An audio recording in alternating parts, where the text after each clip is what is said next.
काय काय सर, बरं आहे का? बरं आहे. चांगला आहे. चांगलं आहे. हा, चांगलं आहे. व्यवस्थित आहे. मावशी बरं आहे. राग चिडचिड वगैरे नाही कधीतरी नाही, मला ना इरिटेशन होतं. इरिटेशन होत आहे. आम्ही फ्रेश नाही. फ्रेश नाही. आता नाराज आहे का चिडचिड आहे अजून थोडं थोडं? मी चिडचिड आहे, नाराज आहे. ओळखलं ना मला? ओळखलं हा? ओळखलं. सगळे लक्षात तेवढे राहिलेत. हा? ठराविक लक्षात राहिलेत त्याच्या. लक्षात राहिलं ना? पण हा. बाकीचं काय अजून नाही लक्षात येत. बाकी शांत आहे ना, पण ऐकतो ना आता. हा ऐकतोय म्हणजे हा, आता काय गाणी म्हणणं, जास्ती खुश राहणं कुणाशी काय साहेब? बोलणं, नाही.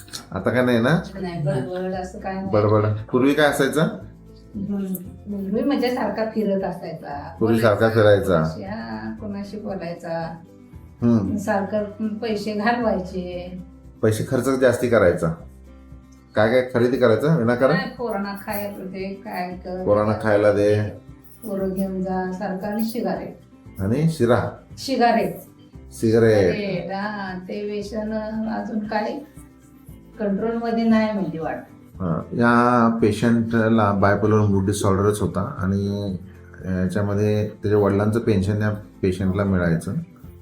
वडील नाही आहे तर इथं पेशंट ते सगळे पैसे खर्च करायचं, म्हणजे लहान मुलांना वाटणे किंवा नको असलेल्या गोष्टी खरेदी करून देणे.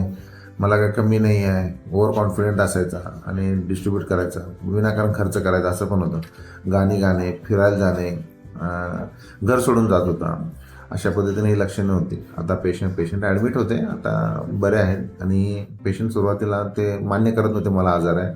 फोर्सफुलीच आणलं होतं. नातेवाईकांनी सुरुवातीला आणायचा प्रयत्न केला होता, पण नातेवाईकांना जमलं नाही. त्यामुळे आमच्या हॉस्पिटलला फोन केला होता, तर आम्ही त्यांना मदत म्हणून आमची काही ब्रदर आणि डॉक्टरांची टीम आम्ही पाठवली होती. डॉक्टर रेअरली जातात, पण या केसमध्ये माझ्या मते फक्त ब्रदर्स आणि असिस्टंट टीम जे लागते त्यांना पाठवलं होतं पेशंट आणण्यासाठी. आता तो बरा आहे, इम्प्रूव्ह आहे. RTCTचा कोर्स पण झालेला आहे आणि रेग्युलर फॉलोअपला ते येत आहेत. याच्यामध्ये आणखी एक त्यांचा प्रश्न असा होता की त्यांना कधीही म्हणजे महिनाभरचं औषध हवं होतं. तर आम्ही सांगतो नेहमी की महिनाभरचं औषध हे 3-4 महिन्यांनी आम्ही सुरुवात करत असतो. सुरुवातीला 10-15 दिवसांनी बोलवत असतो. आणखी एक प्रश्न होता की ॲज अ सायकॅट्रिस्ट म्हणून मी कधी अवेलेबल असतो. तर युजली आम्ही OPDत असतोच, पण नातेवाईकांना ही पण रिक्वेस्ट आहे की काही कामानिमित्त मी ॲबसेंट असेल किंवा मी नसेल परगावी असेल, कारण आमचे 3-4 सायकॅट्रिस्टची टीम पण इथं कार्यरत आहे. त्यामुळे घाबरायचं कारण नाही. जेव्हा काही इमर्जन्सी असेल तेव्हा कधीही ते येऊ शकतात. ते पण क्वालिफाईड आहे, त्यामुळे त्यांच्याकडनं पण ते ट्रीटमेंट घेऊ शकतात, असं काही नाही आहे. आणि मीच हवा असेल तर मग मी एक अपॉइंटमेंटनुसार पण मी अवेलेबल असतोच तसं.